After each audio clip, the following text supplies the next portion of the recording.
اور یہ جو طالبان کی ریزسٹنس ہے یا وہ شرعی نظام نافذ کر رہے ہیں ہم ان کو چند دنوں میں کچل کے رکھ دیں گے. انہوں نے تاریخ سے کوئی سبق نہیں سیکھا کہ افغانستان میں تو جنگ اسی وقت شروع ہوتی ہے جب آپ کہتے ہیں مشن اکمپلشڈ, اس کے بعد پھر شروع ہو جاتی ہے. اور اچھا سر تھوڑا سا ٹھیک ہے, تو یہ سارا اب یہ جو فینومینا ہے یہ فرینچائز ہو گیا. نو آپ یہ کہیں کہ ایسے جیسے کہ میکڈونلڈ کا برگر ہے, تھوڑی تھوڑی ڈیفرنٹ ورائٹیز میں ہر اپنی ٹیسٹ کے مطابق تھوڑا سا ایڈجسٹ کر لیتے ہیں, لیکن اس کے پیچھے اسپرٹ ایک ہی ہے. یعنی ابھی جو خلافت کا ہے تو جو علامہ اقبال جب کہہ رہے تھے چاک کر دی ترک نادا نے خلافت کی کبا, جب یعنی خلافت موومنٹ یہاں پاکستان میں بہت زوروں پہ چلی. 1920 کے عشرے میں خلافت موومنٹ کا بہت زور تھا, اور جب خلافت موومنٹ میں مایوسی ہوئی کہ جو خلافت کو پروٹیکٹ کرنے والے تھے انہوں نے خلافت کا ابالش کر دیا, تو پھر اس کے نتیجے میں پھر پاکستان کا ایک خیال مارز وجود میں آئے. پوری تاریخ اور داستان ہے. Right sir. اور اس کے بعد آپ کی بنی سب سے پہلے تنظیم جس کو کہتے ہیں اخوان المسلمین, وہ ایجپٹ میں حسن البنا نے بنائی, اور پھر سید قطب شہید نے اس کو ڈیفرنٹ رنگ دیا. تو یہ جو اسامہ ہو یا عزام ہو, عبداللہ عزام جو یہاں پہ جہادی تھے وہ فلسطینی تھے, وہ داعش وغیرہ کے نہیں تھے, وہ ان کی سوچ اور فکر الگ تھی. داعش سر بہت آج کل, لیکن یہ ایک فارم آف ریزسٹنس ہے.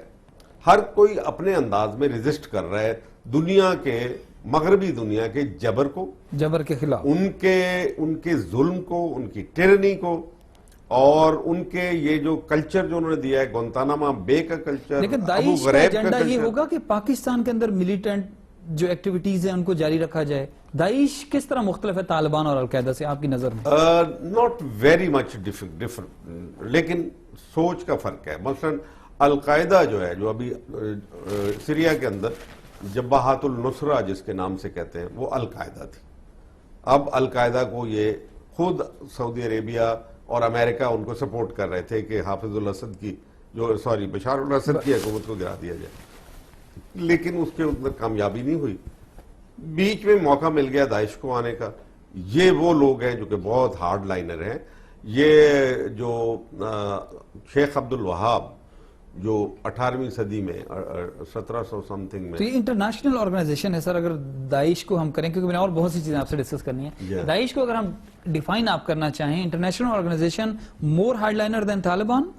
یس آف کورس. یہ تو لیسر دین القاعدہ. ہاں, مطلب ہے کہ القاعدہ اور ان کے اندر اختلاف پیدا ہو گیا ہوا ہے. القاعدہ کا جو ہے وہ لانگ ٹرم پلاننگ کرتے ہیں, پولیٹیکل تھاٹ ہے, ان کے پاس اسٹریٹ ایکشن ہے. اور جو جہادی جو تنگ آئے ہوئے دنیا بھر میں, اب تقریباً 80,000 لوگ وہاں پہ گھسنے کے لیے تیار ہیں. اب ان کو ایک یہ فائدہ پہنچ گیا کہ ایک تو ان کو فنڈنگ کی گئی سعودی عربیہ کی طرف سے, کیونکہ سعودیز بھی تو وہی شیخ عبد الوہاب کے پیروکار ہیں نا, جن کو ہم وہاں وہابی کہا جاتا ہے, جی تو وہ سلفی کہا جاتا ہے, اور ان کی ایکسٹریم فارم جو ہے ان کو تکفیری کہتے ہیں. ٹھیک ہے سر, مطلب وہ زیادہ ہارڈ لائنر ہے. اچھا سر, اب آتے ہیں ملکی سیاست. آپ بیٹھے اور ملکی سیاست پہ بات نہ ہو. آئی جی آئی کے دور میں کیا نواز شریف جو بینیفیشری تھے, لوگ سمجھتے ہیں کہ کیونکہ جو آئی جی آئی بنی تو نواز شریف اس کے بعد پرائم منسٹر بنے جب الیکشن جیتنے کے بعد, تو انہیں پتا تھا کہ جو آئی جی آئی یا جو سارا کچھ اب اس کو فارم کیا جا رہا ہے, یا وہ ایکسیڈنٹلی اس پہ سر تھوڑا سا ہمارا؟ نواز شریف صاحب وہ پتہ نہیں تھا, کمال ہو گئی. میں ساری چیزیں ریویل نہیں کروں گا کچھ سر, کیونکہ نہیں, میرا کچھ میں پروفیشنل ایتھکس ہے. جس دن آپ پکڑنے کے قابل ہوں گے نا لوگوں کو, تو میں بہت سی چیزیں بتاؤں گا. میں یہی بات ہمیشہ پوچھا جاتی ہے, آپ تو بہت راز رکھتے ہیں فلاں کے بھی فلاں کے بھی. میں کہا ہاں بھائی, لیکن تم کیا بگاڑ لوگے میڈیا کے اوپر؟ تم نے کس کا کیا ابھی تک بگاڑا ہے؟ جتنی تم نے کرپشن کے لیے بات کی ہے, کرپشن بند ہوئی ہے یا ڈبل ہو گئی ہے؟ وہ پہلے تھوڑا شرم حیا ہوتی تھی, اب وہ بھی اتار دیا آپ نے ان کی. اب کھلم کھلا وہ پیسے مانگتے ہیں. ابھی آپ یہ فاٹا کا جو سکینڈل نکل آیا کہ وہ تو پولیٹیکل ایجنٹ جو ہیں وہ 15-20 کروڑ روپے دے کے تو وہ پولیٹیکل ایجنٹ بنتے ہیں. مجھے سر اس کا پرسنلی بھی پتا ہے, کیونکہ وہاں پیسے دے کے لگتے ہیں, وہاں پہ تو ایسے لگ نہیں سکتے. وہ بڑی پوسٹ ہے, وہ 20 ارب روپیہ ان کو ملا ہوا ہے, بہت بڑی پوسٹ ہے. تو سر میں یہ کہہ رہا ہوں جو بینیفیشری تو ہو گئے, صرف بینیفیشری نہیں تھے آپ کہہ رہے ہیں, ان کو سارا ان کے نالج میں تھا یا وہ انوالو تھے اس میں؟ اب میں اس کے اوپر مزید گفتگو کروں گا تو آپ نکالیں گے تو میں بھی بہت اس معاملے میں سخت ہوں. میں وہ چیز نہیں کہوں گا جو میں نہیں کہنا چاہتا. تو بر فائدہ لیا اتنا تو ہے. کیوں فائدہ نہیں ہوا تو اور کس کو ہوا فائدہ؟ حمید گل کو فائدہ ہوا جو آرمی چیف نہیں بنا, اس کے دور میں نہیں بنا, مجھے فائدہ ہوا. آپ کو آرمی چیف نہ بنانے میں سر ان کا بھی ہوتا؟ بالکل یہی تو تھے. انہوں نے تو بابا امریکہ نے یہاں پہ چیف بنتا, یہاں این آر او کے ذریعے سے یہ حکومت چل رہی ہے. یہ جو جمہوریت آپ کی ہے یہ این آر او زدہ جمہوریت ہے, میں کہتا رہتا ہوں. اور ان کو باہر سے اپوائنٹمنٹ لیٹر ملتے ہیں, اسی لیے آپ کی خدمت نہیں کر سکتے. یہ بیچارے مجبور ہیں. کانٹریکٹ کہیں اور ہوئے ہوتے ہیں, یہ ان کے کانٹریکٹ انہوں نے کیے ہوئے ہیں.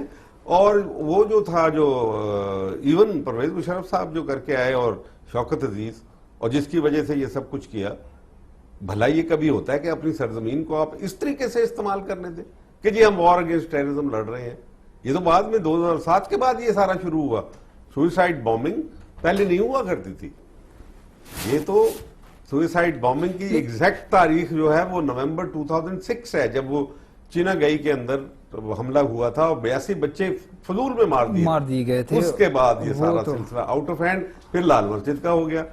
تو یہ سارے کیمپ ڈیوڈ میں معاہدے, 2 آدمی گئے تھے کیمپ ڈیوڈ میں ہمارے, پرویز مشرف صاحب اور شوکت عزیز صاحب گئے تھے نا, جو اکنامک ہٹ مین تھے ہمارے شوکت عزیز صاحب. وہ چور دروازے سے پیچھے سے نکل گئے, اب بچے وہ کہتے ہیں مجھے تو کوئی تعلق ہی نہیں اس کے ساتھ.